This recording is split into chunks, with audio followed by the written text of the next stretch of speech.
Good morning. Good morning. How the devil are you doing this fine day? I'm going to say very quick good night. Good night to Mopsy97, who says good night from Australia. Must be very late there. I can see there are people watching. The chat hasn't kicked in yet. Don't know quite what's going on there, so I shall just press on nonetheless. The eagle-eyed among you may spot that I'm wearing new glasses. At long last, I can actually see the screen properly. It probably won't be improve my ability to read my notes as I've just demonstrated, but at least I can see the screen at long last. And yes, just so you can see, I am today wearing a shirt and tie. Yeah, I'm off out to that London immediately after the show, and it is a requirement for where I'm going. So speaking of my trip to London, I absolutely must sign off at 11 o'clock or before today, or I'll miss my train. If I miss my train, I miss a meeting and an important interview. Worse still, I would miss lunch, which is just unthinkable.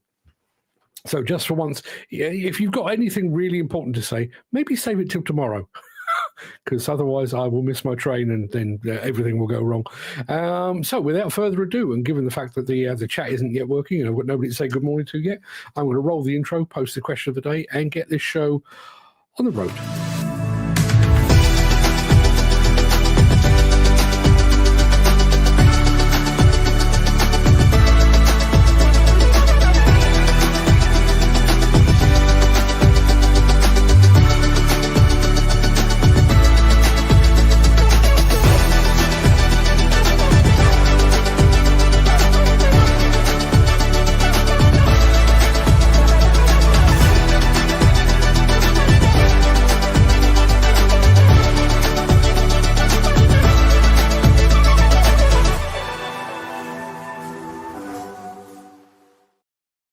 Apparently, it was one of those mornings where everybody was there, everybody had tuned in, everybody had said good morning, but the system had failed to notice them. So let me just quickly run through those. Gary Muirhead says, good morning, Mark. Good morning, gang. Mark Whiting's here as well. Ken Hatcher is here as well. Dan Cullen, probably just listening at the moment, but he is here as well. Jim Turner's here as well. Dan Cullen says, oh, looking dapper. And Gary Muirhead says, are you up in court today? No, I'm going for lunch, but I'm going to lunch for lunch where apparently shirt and tie is a prerequisite. So I've got a best bib and tucker today. Chris Fowler says, good morning, good people. Hope your undercarriage is dry and freshly talked. Which is probably more information than you possibly want. I will go and press all the buttons to say good morning to everybody in just a moment. But what is it? It is Monday, the 9th of December. Welcome to the Breakfast Show. I am your host, Mark Anthony, the Walrus of Demolition. In today's show, we're checking out the latest offering from Takeuchi, and we're going to decide whether you believe it to be hot or not. Caterpillar and its continuing role in the California gold rush. Not that gold rush, but you'll get the point. Introducing SmartWeigh from John Deere and Volvo rebuilds keep machines moving while safeguarding sustainability. Plus, in my morning monologue, trouble in store. Why the decision to allow the demolition of Marks and Spencer's flagship store on Oxford Street in London raises as many questions as it answers. We'll get to all of that in just a moment. But we do have the small matter of today's mystery machine, which I will show you just after this.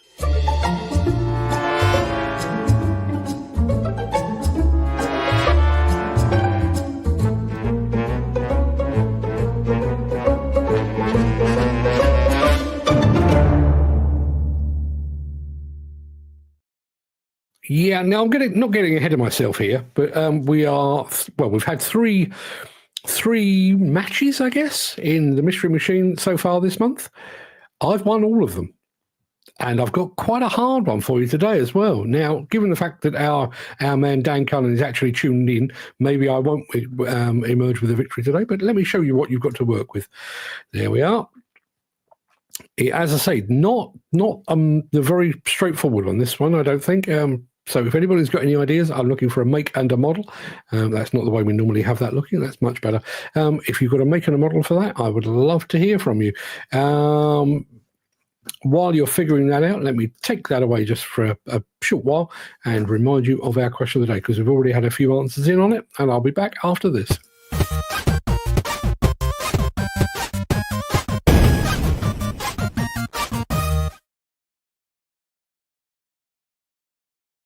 Yeah, I'm borrowing this entirely. Stealing this entirely from Danny Baker. This has been a regular on his radio shows forever, basically. Now, question of the day is this. Red sauce, brown sauce, or no sauce at all. But allow me to give you some context, because context is everything in this instance. You're handed a sausage sandwich. And I realise we have at least one veggie vegan in our midst, so it doesn't matter what the sausage is made of, but you're handed a sausage sandwich, which I think we can all agree is one of mankind's greatest culinary accomplishments. But with what do you adorn this fine meal? Are you going in with ketchup, brown sauce, or no sauce at all? Personally, I'm a ketchup man. I'm brown sauce on fried eggs, but I'm definitely a ketchup on sausage. Ken Hatcher is going with brown. Jim Turner being incredibly specific, and rightly so. Question today: hot sausage sandwich is tomato sauce. Cold sausage sandwich, English mustard, stronger the better. Preferably the proper stuff made from mustard powder and milk. Now, I have an extension to that. When I worked in an office, like a proper office, they used to do sausages, and if they didn't sell all the sausages that had been cooked, they used to turn them into cold sausage sandwiches the following day. Cold sausage sandwich, Branston pickle. Oh, see, now we're talking. That's about it for those. What have we got? Now, going back to the mystery machine, we've had a couple of guesses on that. Jim Turner, and I can see exactly why you're saying that, and even when you see a bit more of it, I can see precisely why you would say that. But it's not. It's not a Volvo 8-tonner. In fact, it's not a Volvo at all. But I do understand your thinking process. Ken Hatcher reckons it could be a Hyundai 130. It is not one of those. Good morning to McLeavy Demolition. Just joined us over on Instagram. There is I'll tell you what, we're in a bit of a rush today. There you are. There's a couple of bits for you to go on. We're looking for a make and a model. While you're doing that, Dan Cullen has just offered up a brown sauce on the sausage sandwich. Listen, I wouldn't be offended if somebody offered me a sausage sandwich with brown sauce, but given the choice, I'm going ketchup. I'll come back to that in just a moment. Keep the guesses coming in, looking for a make and a model. We'll be right back in just a moment.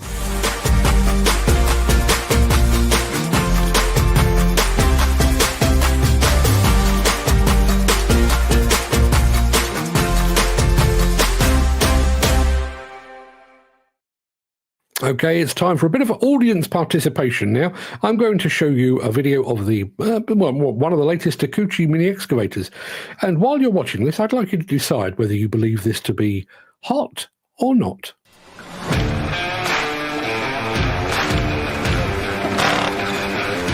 Hi, I'm Tim Sikora, product manager at Takeuchi.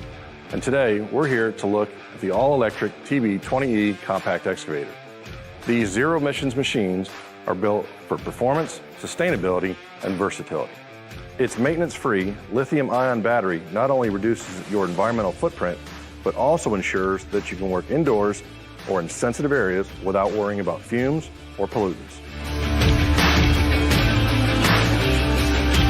Charging the TB20E is both flexible and convenient. It offers onboard charging with options for 120 or 240 volt outlets, so you can charge it anywhere you have access to standard power. For faster charging, the TB20E also supports an off-board 480 volt three-phase charger, reducing downtime and keeping your machine ready to work when you need it most. With up to 8 hours of runtime, the TB20E is built to handle a full shift. Another key feature of the TB20E is the hydraulically retractable tracks. They can retract to fit through narrow gates and into confined spaces, making it perfect for interior application. Whether you're working in a hospital, school hallways, or tight food service facilities, the TB20E easily adapts to your needs. Designed for a wide range of tasks, the TB20E is built on the same chassis as the TB216. It comes equipped with a primary auxiliary feature, providing power to a wide range of Takeuchi attachments, making it not only small, quiet, and nimble, but just as powerful as its diesel-powered counterparts. Takeuchi's TB20E is here to revolutionize your job site with zero emissions, reduced noise, and advanced technology. To learn more, visit us at takeuchi-us.com or visit your local dealer today.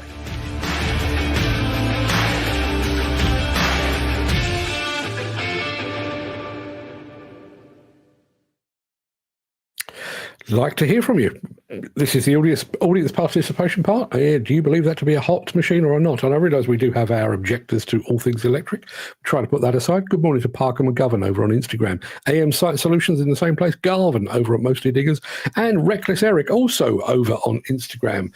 Going back to our mystery machine, which looks like this. We've had another guess here, which is Dan Cullen going for a Volvo EC25. It is not an EC25. It is not a Volvo at all.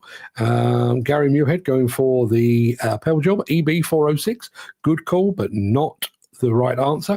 Love the way the Americans say it. Yeah, the Americans do have a language all their own, don't they? And Dan Cullen reckons that's a hot bit of kit. I totally agree. Where are we? Going back to our question of the day very quickly. I'm going to take that away. Daddy's brown sauce. Daddy's is the king of the brown sauces, I would say. I'm willing to accept others. Do anyone remember fruity sauce?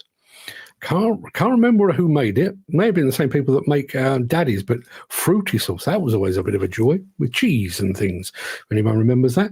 Mystery Machine, let me show you a bit more. Does that help at all? Keep the guesses coming. As I say, not an easy one today. I'll be the first to admit it. I'd quite like 4 victories on the trot, but keep your guesses coming. Anyway, we'll be back in just a moment after this. If you are enjoying this episode, please consider supporting the show. You can leave us a tip at buymeacoffee.com/demolition news. The California gold rush may be over by about a century, but the gold mining in California continues, and it's continuing with some Caterpillar assistance. The Mesquite Gold Mine sits in the middle of the Southern California desert. Challenging conditions for the Cat 793F and 789D trucks and loaders working the site. In the summer here, it can get up to about 115 to 120 degrees, so some of the equipment can run hot. There's, issues with tires and any components, radiators, coolers, all of that type of stuff, keeping our engines to run cool. Brian Hammond was already an advocate for predictive maintenance and planning when he became the mine manager. He was looking for a tool to help identify machine issues before they became big, expensive problems. That's when Mesquite turned to Cat MineStar Health Equipment Insights, HEI, the data visualization and reporting tool that empowers customers to monitor and use machine data to make informed maintenance decisions. The heat-related issues through HEI, we can monitor racks. We're looking at road conditions. We're looking at suspension pressures or strut pressures, so we can identify if we have issues there. So HEI was a good fit. It allowed them to pull the information from the machine, look at the data, work it into the plan, and then proactively plan that work. The upside to HEI for me was that it was a program we could train our own folks on and we could self-perform. Therefore, we weren't paying somebody else to do the work. It was an easy implementation of the hardware and getting everything online and getting people trained up. Christian Morales is Mesquite's specialist at looking at the data. So one of the items I was able to find by using HEI was this torn boot. The way I was able to spot it on HEI was actually by monitoring the boost pressures. We started seeing lower boost pressures on the left bank and higher temperatures on the left bank. So when the technician went up and inspected the truck, he went throughout the whole air intake system and he found this boot with a slight tear. It cost a couple $100 to replace the boot. Christian Morales says without Health Equipment Insights, the engine would likely have continued to derate, leading to diminished machine performance and productivity and significant downtime costs. The great thing about HEI is that we're able to identify issues before we have an event show up. So we'd probably go another maybe 2 or 3 weeks before something shows up on paper, and by then it might be too late. Data from Health Equipment Insights is also helping Mesquite understand what maintenance work can wait.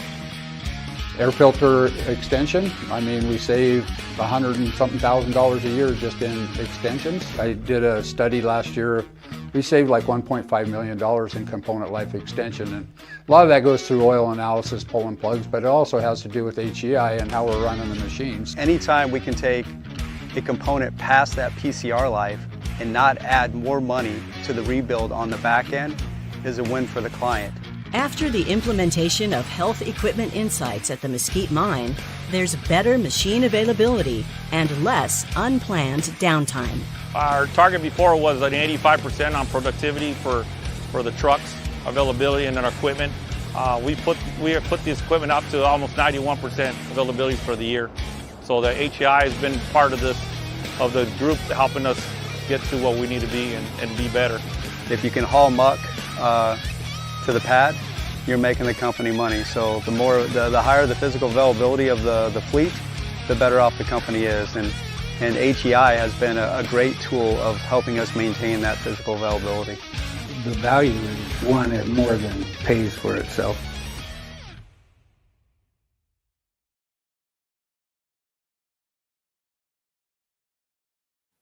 He was a whisperer, wasn't he? Anyway, going back to our mystery machine, what have we got? We've got that so far. Gary Muirhead reckons it could be a Hyundai R25Z-9AK. It's not. In fact, I can tell you it's not a Hyundai at all. It's not a Berger Kraus M17 either. It's not a Berger Kraus of any description. It is not a Rhinoceros X Play.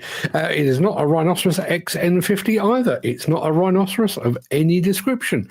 No, as far as I can tell, nobody's got the right make as yet, and quite possibly not even the right country. So keep those guesses coming. There's a bit more to be going on with. It's on tracks. I realise that doesn't really narrow it down very much, but that's what it is. Keep the guesses coming. I'll be back with SmartWeigh from John Deere in just a moment.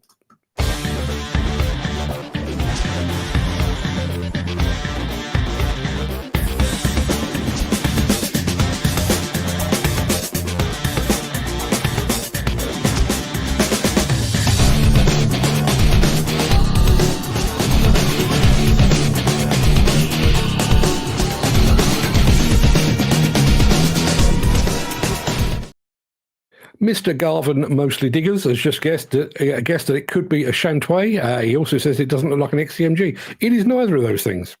I realise that doesn't help much, but it is neither of those things. Let me show you a bit more. Oh, well, shock horror, it has a bucket. Keep the guesses coming. Anyway, John Deere SmartWeigh. Lots of companies offering smart weighing systems for on the go weighing. John Deere is no slouch in that department either. What is SmartWeigh? This is a Deere design, factory install, fully integrated into the machine payload scale. Like all the features from John Deere, we allow the operator to customize how the system works to fit their skill set and the needs of the job site. This is done in the main machine monitor with extremely simple and user-friendly adjustable settings. In a market where every minute matters, being able to rely on your scale is key. SmartWeigh payload weighing will provide leading accuracy, seamless calibration, dynamic weighing, JD-Link integration, and factory or field kit options, and is Deere designed and supported. In studies, SmartWeigh has shown 1.5% or better accuracy on the job site. Whether you are working in ag material handling or aggregate operations, SmartWeigh ensures near exact targets are hit.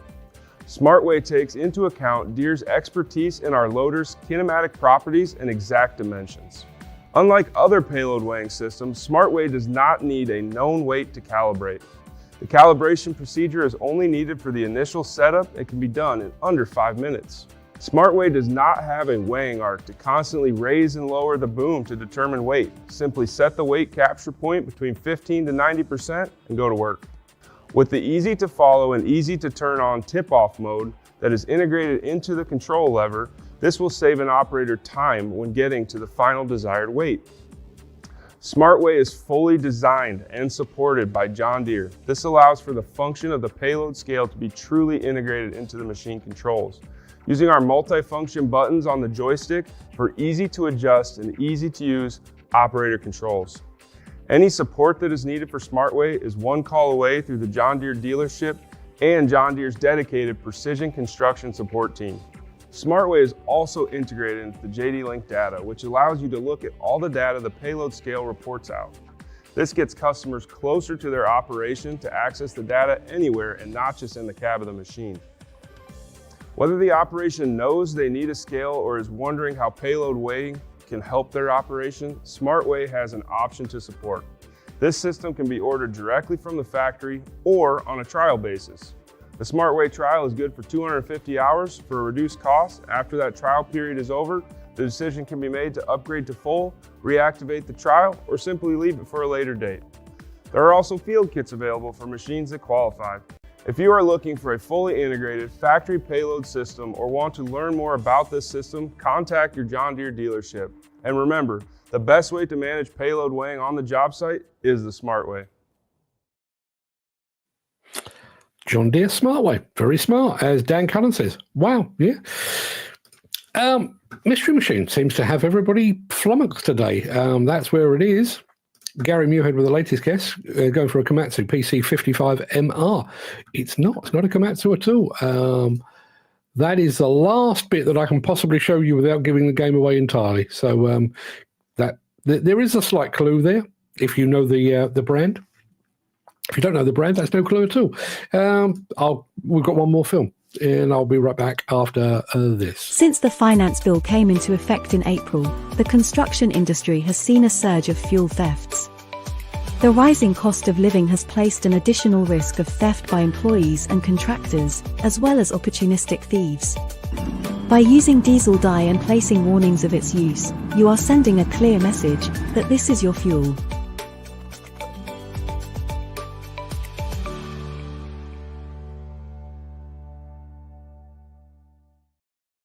Okay, we've had one more stab at our Mystery Machine coming from Chris Ford, who says, is it the Bobcat E35? It's not the E35. It's not a Bobcat. Our final film, let me just check. Our final film of the day is 1 minute and 58 seconds. So you have basically 2 minutes in which to discern exactly what that machine is. Otherwise, I'm claiming another victory, 4 on the trot. Sure that's not going to happen, but we shall see. Here's that final film. When I first started this show, the real concentration was always on new machines, new equipment, new solutions, new products and stuff. The more this whole sustainability, zero carbon thing goes on, the more we seem attracted to rebuilds, including rebuilds from Volvo. Teraz po odbudowie wygląda bardzo dobrze, pracuje świetnie. No i mamy nadzieję, że będzie pracowało u nas do samego końca. The biggest benefit is financial. It is less risky than to buy used machine. Maszyna przed odbudową była bardzo mocno eksploatowana. Mamy doświadczenie przez tyle lat, że maszyny pracują u nas w ciężkich warunkach. Była zniszczona, miała często awarie i przez to mieliśmy długie przestoje. W naszej kopalni zostały odbudowane 2 maszyny. Pierwszą to była koparka Volvo ECS 460 serii C z 2008 roku, a w zeszłym roku poddaliśmy odbudowie wozidło przegubowe A40 serii E. Tak, to jest dobre rozwiązanie. Wspomniałem wcześniej, planujemy kolejne odbudowy. We bring back its full efficiency and full functionality. I think it's also environmental aspects because quite a lot of energy to build a new machine. Otrzymaliśmy bardzo korzystne warunki gwarancji. 2 lata lub 6000 motogodzin, w zależności co pierwsze nastąpi. I uważam, że jest to bardzo dobra propozycja. Usługi finansowe Volvo zaproponowało bardzo dogodny układ ratalny z racjonalnym oprocentowaniem. To był główny czynnik, dzięki któremu zdecydowaliśmy się na odbudowę tej maszyny. Decyzja była trudna, ale zdecydowaliśmy na odbudowę z tego względu, że maszyny marki Volvo cieszą się dużą wytrzymałością i odbudowa takiej maszyny pozwala przywrócić 100% sprawności przy znacznie niższych nakładach finansowych niż zakup nowej maszyny. No, po odbudowie widać, że maszyna wygląda rewelacyjnie. Tak, oczywiście, to jest bardzo, bardzo dobre rozwiązanie i wszystkim gorąco polecam. Well, apologies. I think I may have pulled the wrong film. I'm fairly sure I watched that in English. Don't know what happened there, but yeah, Volvo rebuilds. There you are. Now, Mystery Machine, I can tell you we have No winners. Where are we? Let me go back to here. Chris Ford was going for the Bobcat E35. It's not. Ken Hatcher proposed the Hitachi EX80. It's not. And Dan Cullen swept in with the Shandong ED40. All good guesses, none of which are correct. I can reveal exclusively when I can press the right button. It's one of those. That right there is an SDLG E65F. Yeah.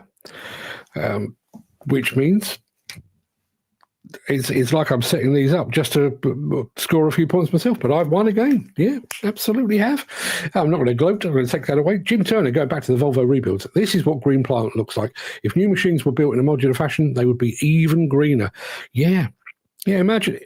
I know we tend to talk about modularity when I mean, I know Jim is a keen advocate for this. We talk about modularity, about being able to add on new bits as you need or take away bits that you don't need and stuff like that. But think about that from a rebuild point of view. Undercarriage is absolutely fine. Slew ring is absolutely fine. Engine and powertrain needs switching out. You know, that's the noise that engines make when they come out. And Bob's your uncle. Much, much easier. If that's what we're heading towards, then maybe we should be looking even more modular. Chris Ford says, what? I will show you. It is an SDLG E65F. You know, I can't even remember where they're built. There's a bit of me that says China. There's also a bit of me that says Russia. I don't know. Can't remember. Because I'm busy, I can't get into looking into it. Well, see, you will take these well-paying jobs that don't allow you to watch this show. You have nobody to blame but yourself, Mr. Cullen. Okay, so that pretty much wraps up the main part of this morning show. I'm going to roll the outro in just a second before leaping gazelle-like over into my morning monologue. If you can't stick around for that, then do please stay safe. Look after yourself, your family, your friends, and your colleagues. Hope to see you again very soon. Ideally tomorrow, that would be good. But if you do have the time and the inclination, I will be back with my morning monologue immediately after this.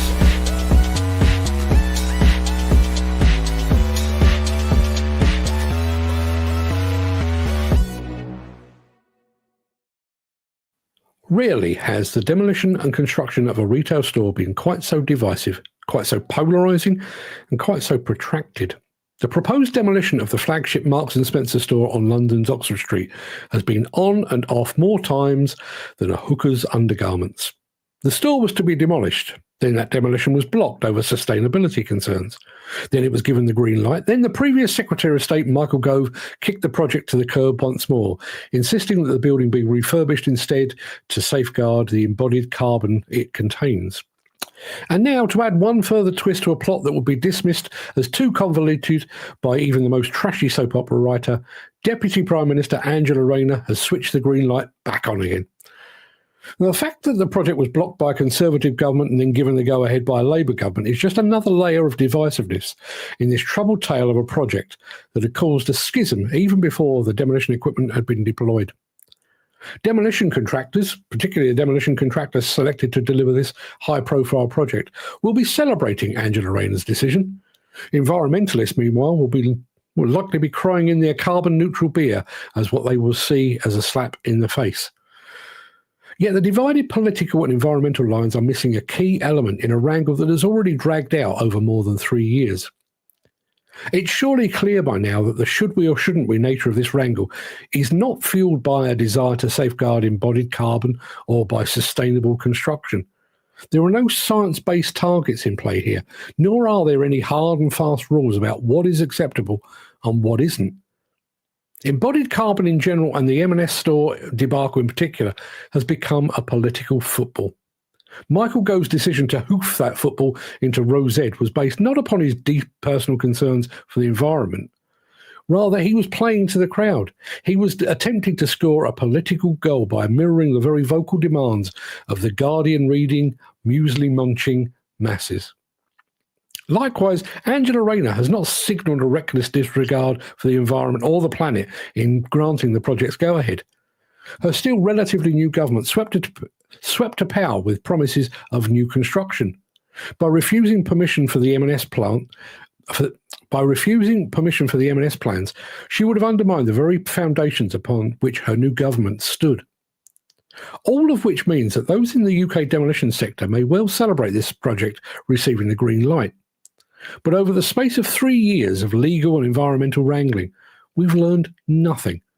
We're no nearer understanding today what constitutes an acceptable loss of embodied carbon than we were when this project first landed on the desk of the planning officer. Angela Rayner's decision, which I applaud incidentally, has almost certainly set a precedent, but not a legal one. It just means that similar decisions will be awarded to those that shout loudest or that have the most beneficial political sway. Rather than creating a legal or scientific lens through which to view future projects of this nature, the M&S store debacle has merely demonstrated that the ultimate decision will be driven by political expedience rather than any desire to safeguard the environment. Just so you know, this building is likely to be there for a century or more. The embodied carbon or the sustainability goals will be reached within 11 years. So yes, there will be a loss of embodied carbon, but we'll be at break even because the new building that's going to replace the old one will be that much more environmentally and thermally efficient. So break even in 11 years. But even that doesn't seem, if you've got one Secretary of State looking at that and saying that is unacceptable, and then a few months later along comes a new Secretary of State who says that's perfectly acceptable, how do you base any kind of decision on that? That's my feelings. We're going back to rebuilds. Jim Turner says an engine pump upgrade would be a plug and play, easy job, and back out working in no time. Imagine that.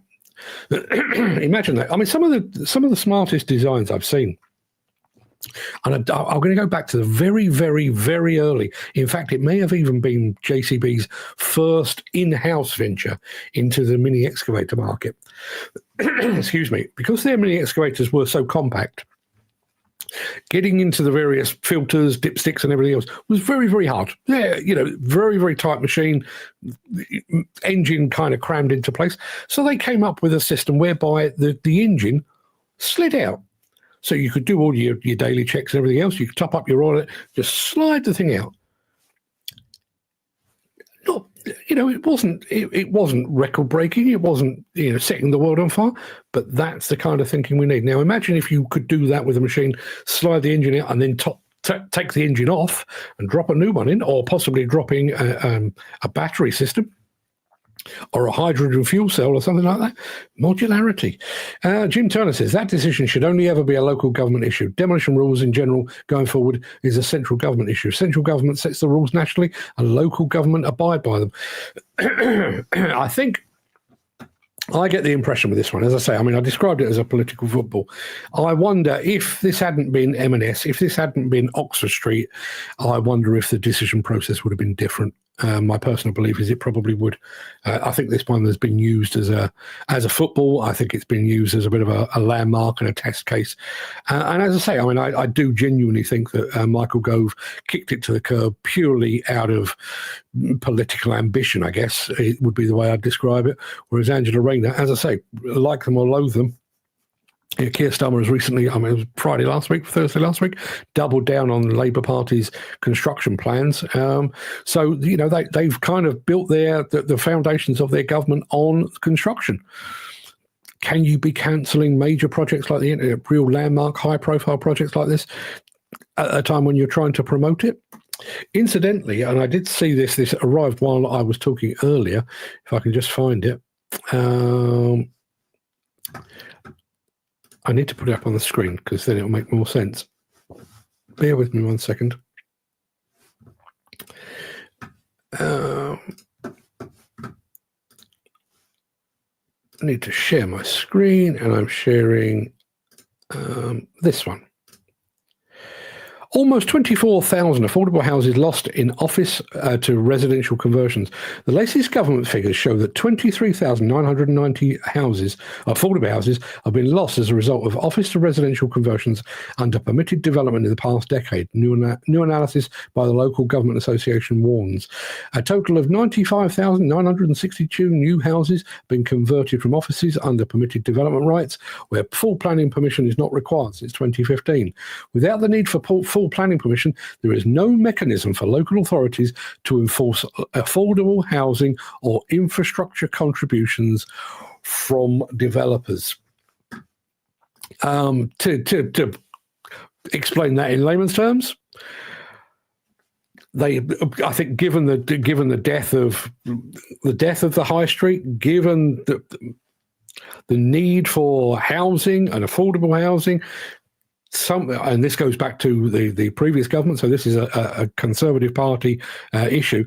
They've put in place, you can convert an office into a residential property without going back to planning and without going back to any kind of, we'll need a new road put in, for example, and we'll have to carry the cost of that. They've not done that, so there is a loophole. So you've got these landlords now are looking at their now empty or soon to be empty office blocks. Lots of people working from home these days, rubbing their hands together and thinking we can turn that office block into a block of high cost apartments, no affordable housing, no additional cost for any additional infrastructure. Happy days. And they're just rubbing their hands together. There's another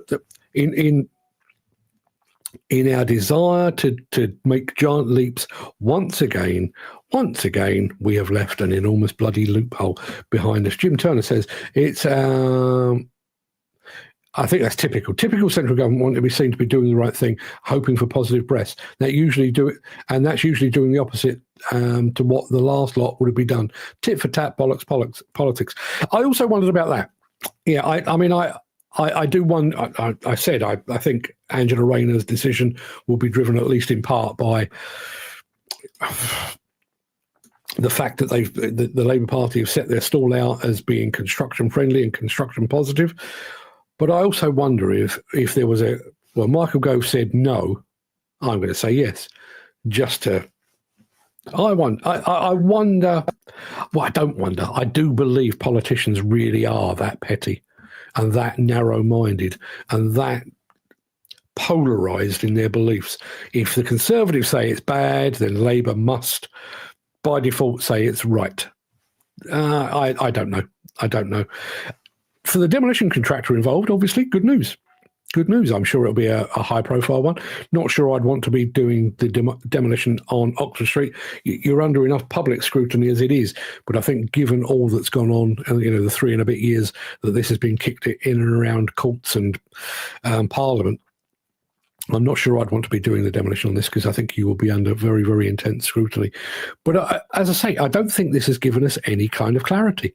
If Angela Rayner's decision had been, we've looked at it and we've decided that an 11-year repayment of the carbon offset is okay, that is acceptable. 12 years would not have been. At least we'd all know where we stand now.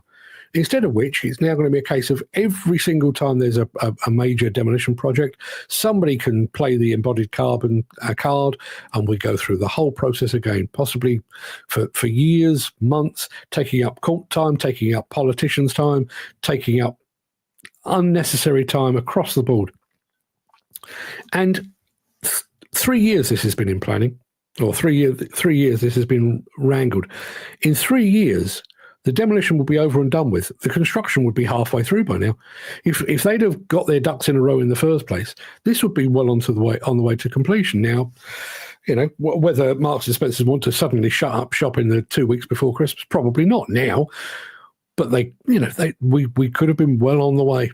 And as I say, landlords and developers up and down the country are now, rather than looking at that and thinking, well, at least that's given us some guidelines, they're looking at it and saying, well, we're no wiser at all.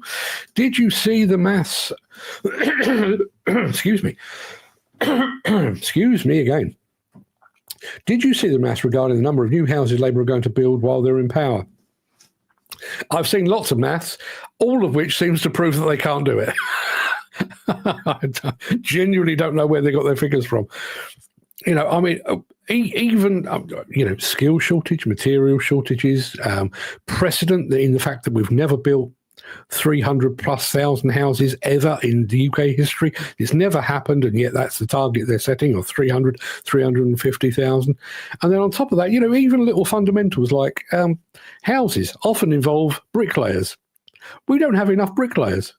They're just not joined up thinking at all. Jim Turner says affordable social council housing should be state-owned for people on little or no wage. Definitely no right to buy. Then developers could build the houses that the market dictates without their hands being tied. It's a fair comment.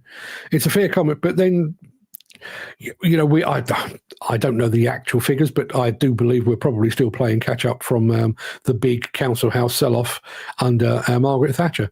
You know, we had millions of council houses, many of which were then put into private ownership. So we now have a dearth. We have a lack. We have a void. And I realise where you come from on this, Jim, because you do have land, and I'm sure you would like to buy it or sell that land or sell the properties on it to the highest bidder. But we do still have the need for social housing, is my belief. It's sad but true.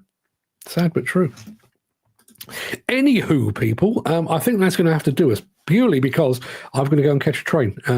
So I'm going to go and get my jacket, my overcoat, possibly change hats, although I think this one looks pretty good. And then I'm off up to that London. I'll be back here tomorrow, and I won't be in such a rush tomorrow. Hang on a minute, I need to address this. What do you actually call affordable housing? This is the biggest load of shite, he says. Jim Turner says, of course they can't do it. He's talking about the Labour Party building 1.5 million new homes in however long, but it won't be their fault. It's never the government's fault. Never the government's fault. But I wonder about that. You know, the Labour Party have set their stall out as being pro-construction, and construction's going to lead us out of you know, post-COVID recession and everything else. And then at some point in the not too distant future, they're going to come back and say, well, you know, those targets we set for housing, we didn't do it. You know, it's down to those pesky builders not pulling their bloody finger out. Is that a good idea, do you think? At 200 to 500k a house, ridiculous. Yeah. The interesting is what council houses retained was sold to housing associations. Indeed. Gary Muirhead says, have a good day up in the big smoke, my friend. I will certainly try. Safe journey, pal. See you tomorrow. Yeah, absolutely. There's no set price for housing, Dan. It all depends where it is. That's all that dictates the price. Constant source of frustration, that is, because you know, I live in leafy Surrey. If they could figure out how to charge a toll to drive down my road, they would probably do it. That's how expensive it is around here. And yet, you know, I travel up north, and you think I could have 3 times the size of a house for less money. Do I want to live up north though? Not really, because my accent would be a bit of a giveaway. Anyway, people, go and have a fine and splendid day. I'll be back tomorrow for more of this. I don't know what we're talking about tomorrow. Might be inspired by my conversations today. Who the hell knows? But until tomorrow, please, please, please, please go have a very, very good day. Till tomorrow, adios.